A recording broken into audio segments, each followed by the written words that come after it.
There is a critical distinction between knowing an empire's fall is inevitable and understanding the anatomy of the collapse itself. Most imagine it as a slow, managed decay, a gradual erosion over decades, a gentle descent into irrelevance. That is a fatal misconception. When empires fall, the event is swift, violent, and absolute. The people living within the system are blind to the precipice until the moment they are already in freefall. In 410 AD, Rome was the eternal city, a fortress unbreached for 800 years. 3 days later, it was an inferno. Visigoths were plundering its sacred temples. Citizens were fleeing into the darkness, clutching remnants of their former lives. The empire that had dominated the world for 5 centuries was bleeding out in real time, and the Romans were paralyzed, unable to process the reality unfolding before them. In June of 1940, France was self-assured, possessing the most formidable military in Europe. The Maginot Line was considered impregnable. By the end of that same month, German tanks were grinding through the streets of Paris. The government had disintegrated. France surrendered. 4 weeks. That is the total time it took for a global superpower to be reduced to a puppet state. In December of 1991, Mikhail Gorbachev was still the president of the Soviet Union, a superpower commanding 30,000 nuclear weapons. By December 26th, the Soviet Union had ceased to exist. 900 days separated the fall of the Berlin Wall from complete dissolution. No one foresaw the sheer velocity of the end. 3 empires, 3 collapses, each one accelerating past the last. And here is the analysis that should terrify you. The final fracture does not happen on a predictable timeline. It happens in an instant. It is a violent, singular event. And by the time the population comprehends what is happening, it is already a historical fact. This is the true story of imperial collapse. Not the long, slow decline, but the terminal event, the moment an empire's reputation dies and the brutal reality takes over, the 6 phases of the end, and why every single warning sign indicates America is approaching that terminal moment faster than anyone is willing to admit. Before we analyze the morphology of collapse, you must understand the physics of its speed, why empires that seem immutable can disintegrate in a matter of months or even days. The answer lies in 2 interconnected forces: leverage and confidence. Empires do not run on physical resources. They run on belief. Belief that the currency has intrinsic value. Belief that the military can provide security. Belief that the government is capable of maintaining order. The foundational belief that tomorrow will resemble today. That confidence is a fragile construct. When it shatters, the entire system implodes at once. Picture it as a massive dam. For years, hairline cracks have been forming. Water seeps through the structure. Engineers identify the problems but report that they are manageable. The dam continues to hold. The people in the valley below carry on with their lives. They see the dam every day. It has always been there. They believe it will always be there. Then, on an ordinary day, one crack widens. The pressure cascades, and the entire structure fails. Catastrophically. Not slowly, but all at once. The water does not rise gradually. It is a solid wall of destruction. And everyone living below that dam has minutes to react, not hours. That is the model for imperial collapse. The empire is the dam. The pressure is its insurmountable debt, its military overextension, the debasement of its currency, and its internal social decay. The cracks have been spreading for years, but the dam holds, right up until the second it doesn't. And when it goes, it is a total, instantaneous failure. Let us examine the data. Not the decades of foreshadowing, but the collapse itself. The precise moment when everything that seemed permanent simply fell apart. We will analyze 3 empires at their moment of failure. Rome in 410 AD, France in 1940, and the Soviet Union in 1991. Not their entire history, just the terminal phase, the final days. Because understanding the signature of the end is the only way to recognize it as it happens to you. Rome, 410 AD. By the late 300s, Rome's decline was an open secret. Everyone knew. Barbarian tribes relentlessly tested the borders. The military was a shadow of its former self. The currency was fundamentally corrupted. But Rome was still Rome. The city itself had never been taken, not in 800 years. Romans believed their city was eternal, protected by divine forces, invincible. In 408 AD, Alaric the Visigoth and his army laid siege to Rome. He demanded a ransom of gold, silver, and supplies. Rome paid. Alaric departed. The crisis appeared to be averted. The city was saved. In 409, Alaric returned. His demands were greater. Rome paid again. Another crisis managed. But the imperial treasury was hemorrhaging. They could not continue to pay. And Alaric knew it. August 24th, 410 AD. Alaric's army entered Rome. They did not fight their way in. They were welcomed by betrayal. Slaves within the city threw open the gates. The Visigoths poured through. For 3 days, they engaged in systematic plunder. Temples were stripped of gold. Aristocrats were ransomed or slaughtered. Citizens fled with whatever possessions they could carry. The city that had stood for 800 years was now burning. And when Alaric left, Rome was a hollowed-out shell. The sack of Rome was not a military defeat. The fabled Roman legions were nowhere in sight, hopelessly dispersed across a fractured empire, battling countless other fires. The city's fate was sealed not by a superior force, but by an empty treasury. Rome could no longer afford its own survival. The coffers were too bare to buy off the encroaching hordes. The intricate machinery of the state ground to a halt. And when the myth of Rome's invincibility finally shattered, the empire itself became a ghost. The unthinkable manifested before anyone could comprehend it. The final collapse took a mere 3 days, yet the psychological shockwave was permanent.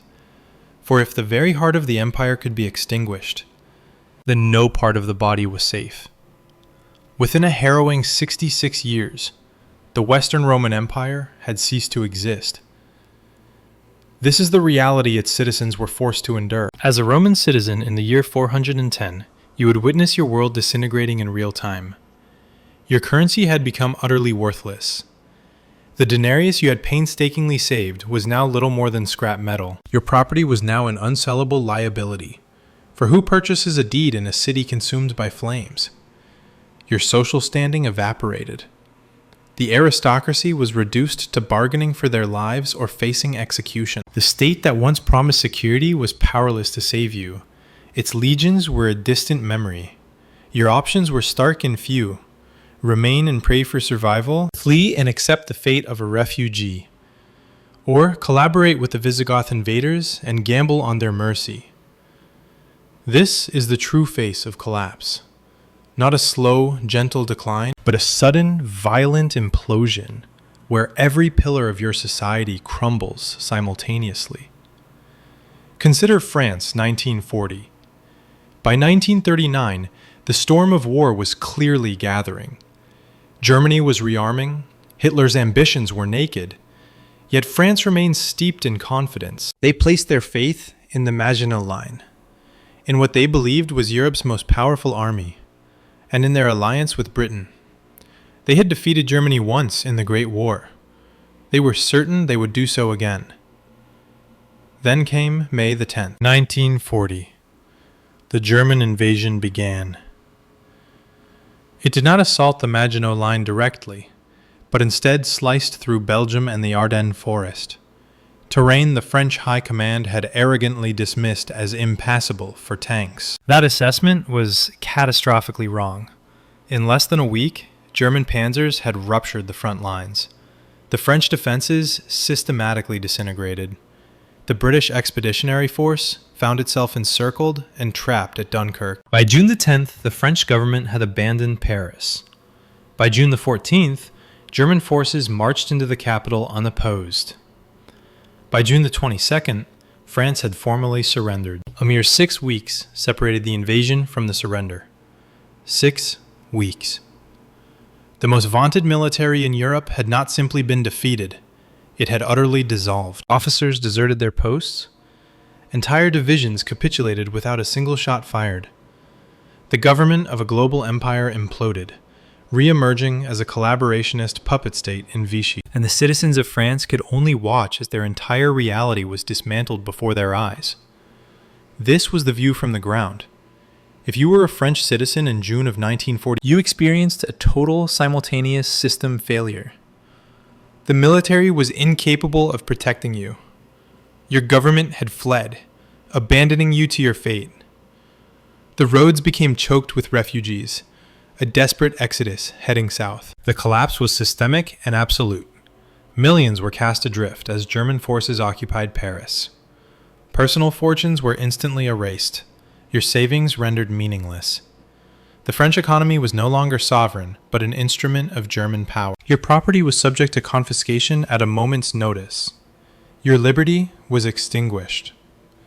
In just 6 weeks, France had been transformed from a global superpower into occupied territory, and its people were in a state of profound shock. They had held an unwavering belief in their nation's invincibility, right up to the moment it proved to be a fatal illusion.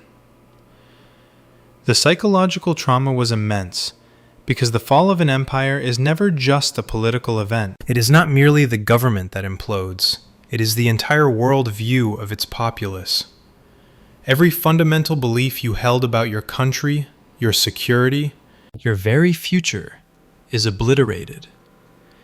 And the event horizon arrives so swiftly, there is no time to adapt. Now, consider the Soviet Union, 1991. By 1989, the signs of deep, systemic trouble were undeniable. The economy was in a state of terminal decline. Eastern Europe was simmering with dissent, yet the Soviet Union remained a global superpower, armed with nuclear weapons, a colossal military, and a permanent seat on the UN Security Council. For 45 years, it had been the world's other pole of power. Its permanence was an article of faith. Even as the crises escalated, a complete and total collapse was considered an impossibility. On November 9, 1989, the Berlin Wall came down. East Germany imploded. The Soviet government did not intervene. It lacked the resources to do so. In the year that followed, Poland, Hungary, Czechoslovakia, Romania, all broke away. The outer Soviet Empire was disintegrating. But the Soviet Union proper, the core of the state, still endured. Russia, Ukraine, Belarus, the Central Asian republics, surely this foundation would hold. It was inconceivable that it wouldn't. But it did not. In August of 1991, communist hardliners launched a desperate coup. Their goal was to reverse the decline and restore Soviet authority. The coup failed, not because it was crushed by loyalist forces, but because the soldiers themselves refused orders to fire on their own people. The very military that had been the spine of the Soviet Union had fractured. Its chain of command was broken. Boris Yeltsin, the president of the Russian Republic, emerged as the de facto center of power. Gorbachev, the president of the entire Soviet Union, was now a figurehead without authority. By December of 1991, the Union was dissolving, piece by piece. Ukraine declared its independence, followed by Belarus. Kazakhstan was the final piece. By December 25th, Gorbachev had capitulated. On December 26, 1991, the Soviet Union was officially erased from history. A mere 900 days from the fall of the Berlin Wall to total dissolution. A superpower, armed with 30,000 nuclear warheads, simply vanished. It wasn't vanquished by war, but hollowed out by economic collapse and a catastrophic loss of faith. It crumbled from within, from the stark realization that the entire system was a failed experiment. Imagine this: your country gone overnight. The government that had defined existence for 70 years simply evaporated. The ruble in your pocket became worthless paper. Hyperinflation didn't just arrive, it detonated. Life savings were wiped out in an instant. Pensions, the promise of a secure old age, became a cruel joke. The cradle-to-grave system that guaranteed jobs, housing, and food was dismantled. Factories went silent. Unemployment became a plague. A wave of crime surged through the streets as the state could no longer afford to pay its own police. The military, once a symbol of power, went unpaid. Starving soldiers began selling their weapons on the black market. Entire regions fractured, descending into the brutal rule of warlords. For the average Soviet citizen in 1991, their world did not just change, it ended. And this total implosion took less than 3 years, from global superpower to failed state. The speed is breathtaking. We have seen this before. Rome, France, the Soviet Union. 3 empires, 3 collapses. Each believed itself immune, an exception to history. Each was fatally wrong. And critically, each collapse unfolded along an identical, predictable sequence. I am about to lay out the 6 phases of this pattern for you, because once you see it, you cannot unsee it. You will recognize the signs when they appear in your own time. In fact, the preliminary tremors are already being felt. It begins with Phase 1, the Great Denial. The evidence of imperial decline is undeniable. Debt spirals to unsustainable levels. The military is stretched thin across the globe. The currency is systematically devalued. Social fractures deepen and spread. Yet, the government and its media apparatus, the elites, they all chant the same mantra. Everything is fine. We've weathered worse storms. Recovery is just around the corner. This is a temporary setback. We remain the world's preeminent power. The populace, desperate for reassurance, chooses to believe. And so, they willfully ignore the flashing red lights. They place their faith in a system that is rotting from within, because the alternative, that their entire world is on the brink of collapse, is a truth too terrifying to contemplate. Rome languished in this state of denial from 350 AD to 410 AD, 60 years of decay, all dismissed as manageable. France lived the same lie from 1919 to 1940. That was 20 years of hollow posturing as a global superpower. The Soviet Union maintained its own fiction from 1970 to 1989, a 19-year period of insisting on the inevitable triumph of its ideology. This phase of denial persists until an unavoidable reality shatters the illusion. And when that moment comes, the rate of collapse accelerates dramatically. This brings us to Phase 2, the credibility break. This is the precise inflection point where the empire's reputation is irrevocably destroyed. It could be a shocking military defeat against a supposedly inferior foe. It could be an economic crisis that exposes the currency as a fraud. Or it might be a political cataclysm that proves the government has lost all control. For Rome, this moment was the Battle of Adrianople in 378 AD, where its supposedly invincible legions were not just defeated, but annihilated. The emperor himself was killed on the battlefield. Rome's military mystique was shattered forever. For France, the breaking point was the fall of Paris in 1940. The army considered the most powerful in Europe disintegrated in a mere 6 weeks. For the Soviet Union, it was the quagmire of Afghanistan, a brutal 10-year war they could not win. The supposedly invincible Red Army was bled dry and humiliated by insurgents armed with little more than rifles. The credibility break is that singular moment of clarity when everyone, allies, enemies, and its own citizens, simultaneously realizes the emperor has no clothes. They see that a fearsome reputation was merely a mask for deep-seated decay, and once that credibility shatters, it can never be restored. This initiates Phase 3, the cascade. Following the credibility break, a systemic failure begins. Everything starts to unravel at once. Allies, seeing the writing on the wall, abandon the dying empire. They rush to secure new alliances with its rivals. They no longer trust its security guarantees. Enemies, emboldened, begin to act with impunity. They probe the empire's declared red lines, only to discover they are meaningless bluffs, backed by nothing. The currency enters a death spiral, its value plummeting. Inflation transforms into hyperinflation. Foreign nations dump their reserves of the currency. At home, the population's faith in their money evaporates completely. The government loses its grip on the narrative. Social cohesion disintegrates. Protests, riots, and crime become the new normal. The populace awakens to a terrifying truth. The state can no longer protect them. This phase is uniquely terrifying because its progression is not linear. The collapse accelerates exponentially. Rome's cascade lasted from 410 to 476 AD.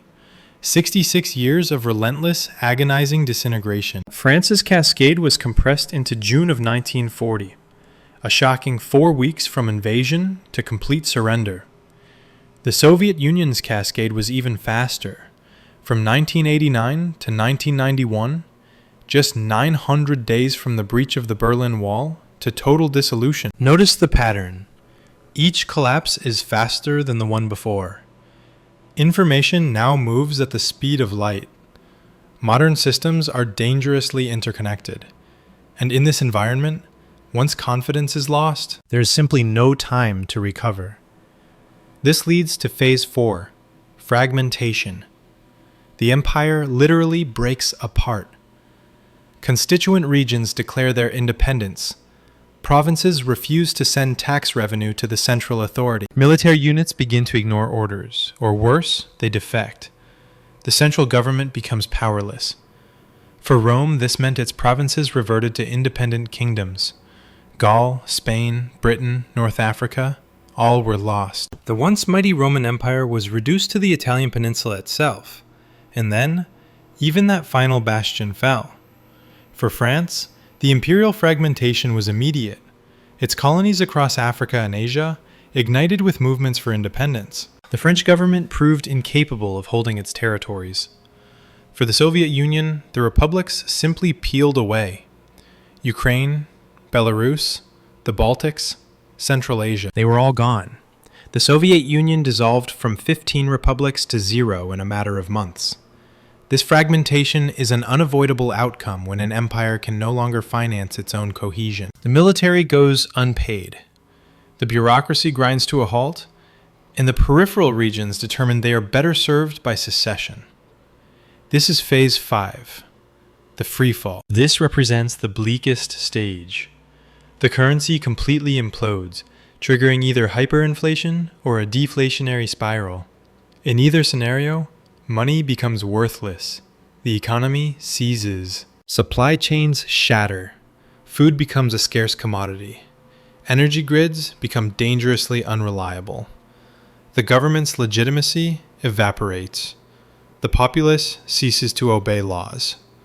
Crime rates explode. Warlords or local militias assume control of entire regions. The central state loses all capacity to maintain order. For Rome, this was the period from 450 to 476 AD. Starvation, barbarian incursions, and a non-functioning government. For France, this was the era of 1940 to 1944. A dark time of occupation, collaboration, resistance, and utter chaos. For the Soviet Union, it was 1991 to 1998. Defined by hyperinflation and total economic collapse, ruled by crime syndicates and regional strongmen. The freefall phase is where the ordinary citizen suffers most acutely because the very systems they depended upon, currency, law, and supply chains, no longer function, and they are forced to survive within the wreckage of a failed state. Then comes Phase 6, the reset. Eventually, a new order emerges from the ruins. Sometimes it is a new government. Sometimes it is a foreign occupation. In other instances, it is permanent fragmentation into smaller states. But the old empire is dead, and whatever follows is of a fundamentally different nature. For Rome, the reset manifested as the medieval kingdoms that rose from the empire's ashes. For France, the reset was its liberation by the Allies and subsequent relegation to a second-tier power. For the Soviet Union, the reset produced Russia and 14 independent republics. This reset is never a return to the previous system. It is the dawn of a new, irreversible reality. And the people who once lived within the empire must now adapt to a world where their country has ceased to exist.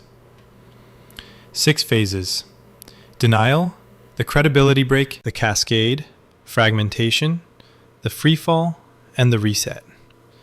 Every empire that has ever collapsed has passed through them, and the United States is currently entering Phase 2. Let me illustrate our precise position on this timeline. Phase 1, denial, is over.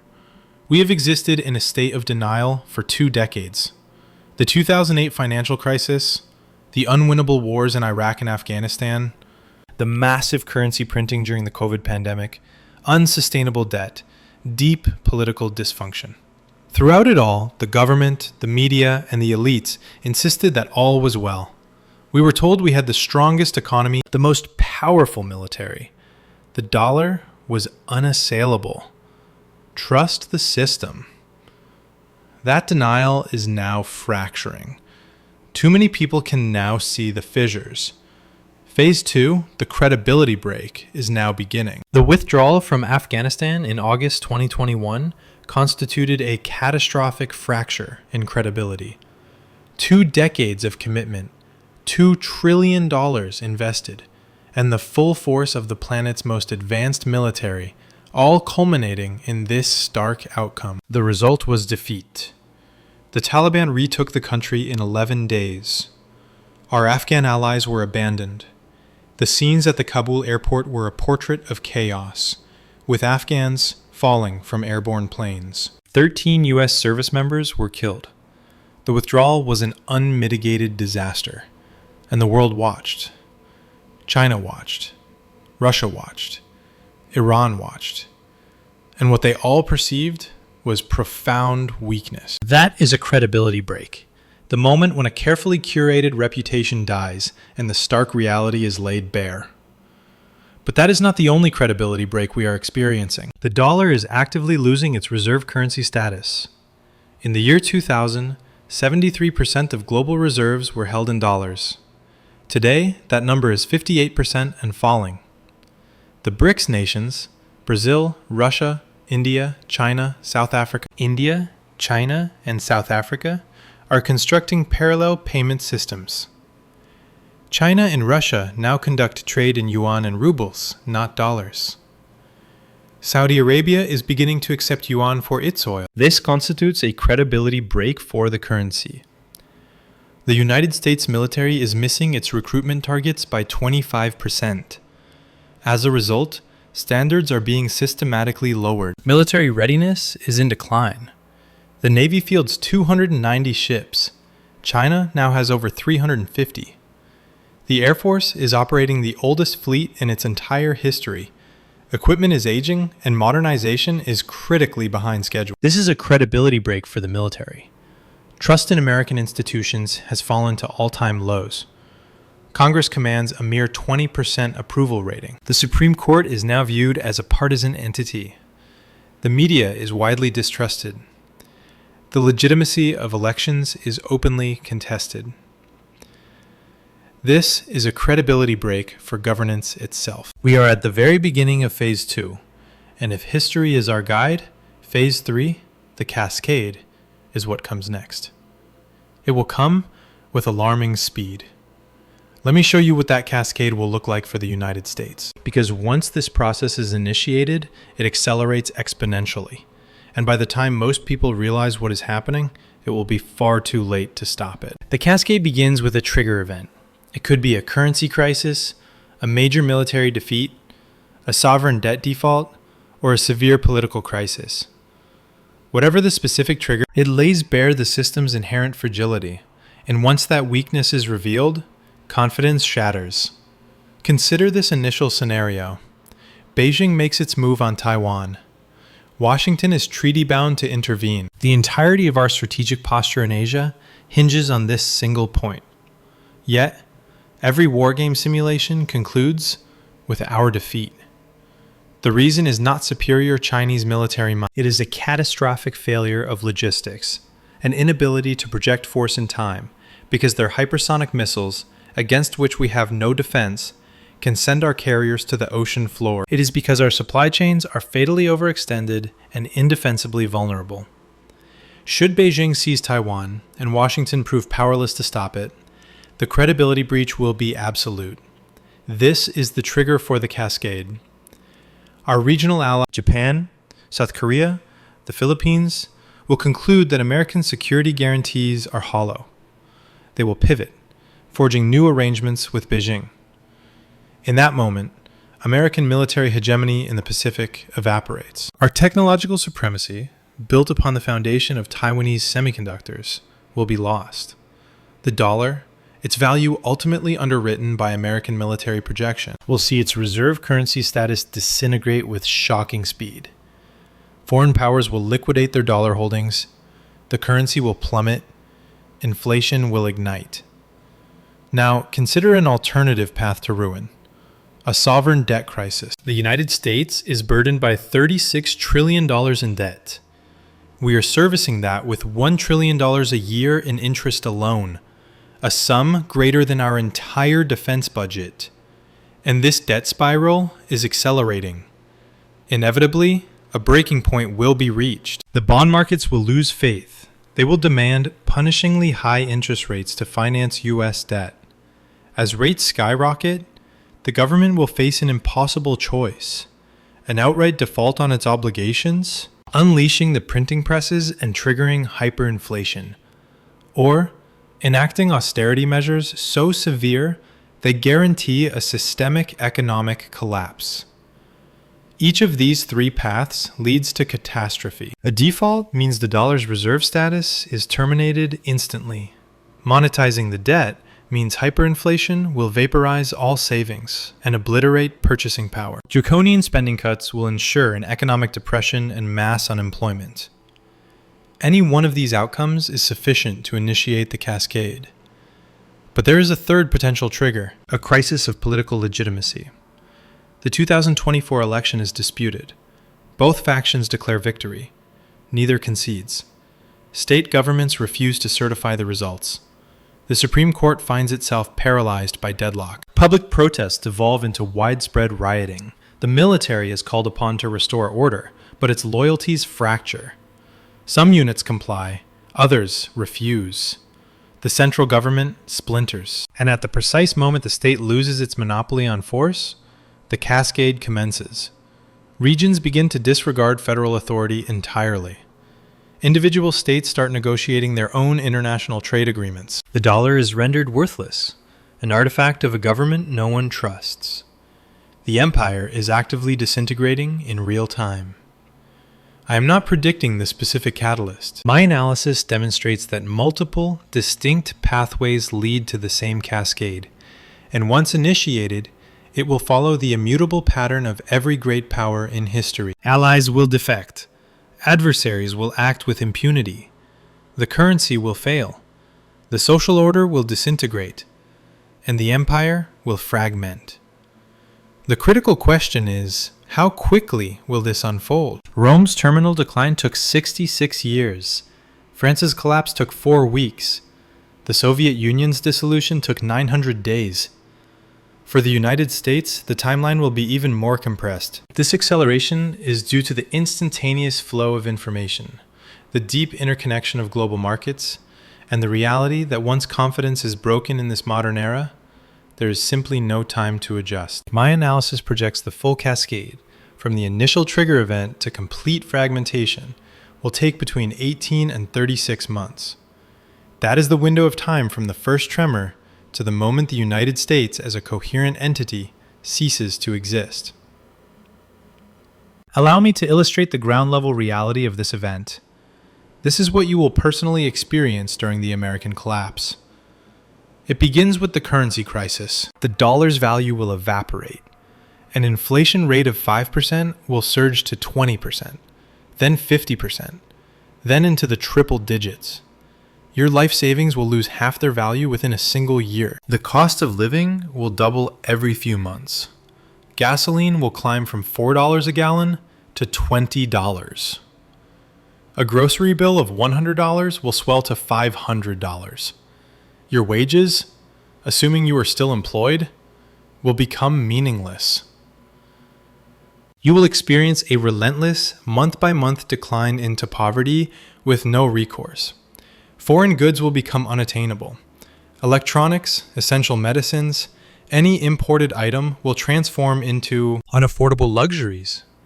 The supply chains will snap. Store shelves will be stripped bare. Chronic shortages will become the new normal. You will be unable to find basic necessities, not due to a lack of production, but because the entire logistics network has ceased to function. The second stage is the disintegration of social order. The state will be unable to fund law enforcement. Crime will detonate. We will see rampant theft, robbery, carjackings, and home invasions. The sanctity of your own home will be violated. The affluent will retreat behind the walls of private security firms. The rest of the population will be left to fend for themselves. Protests and riots will become a constant feature of life. The populace will be consumed by anger, fear, and desperation. Urban centers will become zones of extreme danger. A great migration to rural areas will begin, while others turn their homes into fortresses. All trust in institutions will be extinguished. The government will issue decrees, but no one will listen. It will pass laws, but no one will obey. The fundamental social contract will be irrevocably broken. The third phase, regional fragmentation. Individual states begin to defy federal authority, with places like California negotiating trade agreements directly with China. Texas openly discusses secession. Regions awaken to their own self-sufficiency, realizing Washington is irrelevant, and the federal government is too bankrupt to enforce its will. Military installations are shuttered. Troops are recalled from overseas, as the funds to maintain the global presence have completely evaporated. The global empire contracts back to the homeland, yet even the homeland begins to splinter. The fourth phase, economic collapse. Unemployment detonates. Businesses fail. Banks are insolvent. Your 401k is rendered worthless. Your pension has vanished. The real estate market implodes as purchasing power ceases to exist. The stock market disintegrates. Anyone holding wealth denominated in dollars sees it erased. The only survivors are those with tangible assets that retain intrinsic value. Real estate, commodities, foreign currencies, gold. But the vast majority of Americans have everything tied to the dollar. And when the dollar finally dies, they will be financially annihilated. The fifth phase, survival. Your concerns are no longer about politics or policy. Your focus narrows to food, water, and physical safety. Can you defend your family? Do you possess adequate supplies? Have you forged a community? Because the systems you once depended on have utterly failed, and you are completely on your own. This is the reality of collapse. Not a slow, managed decline, but a rapid, violent, chaotic disintegration that occurs faster than you can possibly process. Now we arrive at the critical question. Can this be averted? Is it possible for the United States to avoid this cascade? Technically, the answer is yes. Practically, it is no. To prevent the cascade, the U.S. would be forced to take actions no declining empire in history has ever managed. We would need to first admit the problem, to accept that we are in decline. We would have to acknowledge that our power has waned, that the empire is fundamentally unsustainable. No empire has ever done this, because admitting decline accelerates the loss of power. Allies would immediately begin to hedge their bets. Adversaries would strike. For an empire, admitting weakness is tantamount to suicide. We would need to enact massive cuts to military spending, close bases, and terminate foreign commitments. We would have to withdraw from the imperial project, accepting that we can no longer police the globe.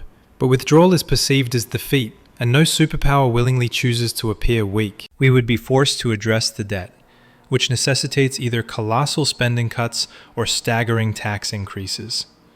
Both options are politically untenable. Slashing spending would shatter the economy. Raising taxes would trigger massive capital flight. There are no viable options left. We would need to rebuild our manufacturing base and repatriate our supply chains. We would have to restore our productive capacity, a process that requires decades. We do not have decades.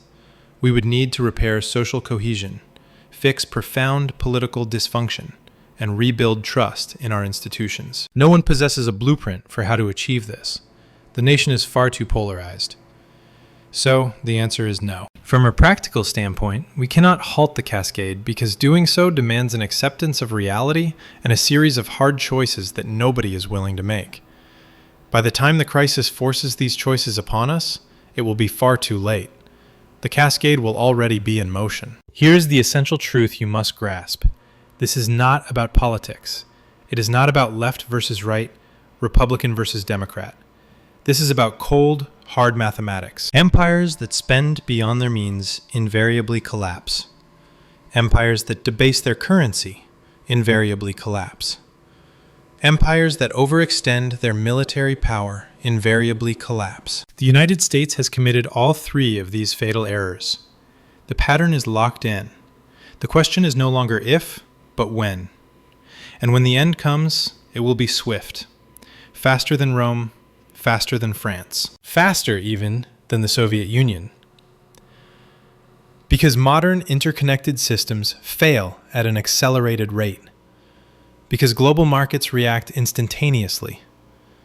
Because confidence can be shattered in a matter of hours, not years. You are living through the final days of the American Empire. Most people have not yet realized this. They believe this period is normal, that a recovery is imminent, that America is eternal. But empires are not eternal. They all have an end. And the end of the United States is happening now. The indicators are everywhere. The credibility fractures are appearing. The cascade is beginning, and within the next decade, the United States as you know it will cease to exist. Not from war, not from invasion, but from the inevitability of economic collapse. It will happen because we followed the exact same pattern as every failed empire that preceded us, and the mathematics have finally caught up. If this analysis has altered your perception of what is coming, subscribe. Because when the cascade accelerates, when the collapse becomes undeniable, you will need to understand precisely what is happening and why. The pattern is etched into the pages of history. This precise collapse has unfolded 3 times before, and it is unfolding once more.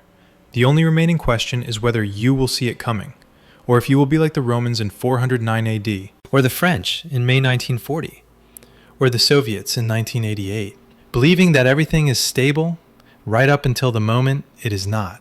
History holds all the answers. The indicators are all aligned, and the prognosis is grim. The cascade has begun.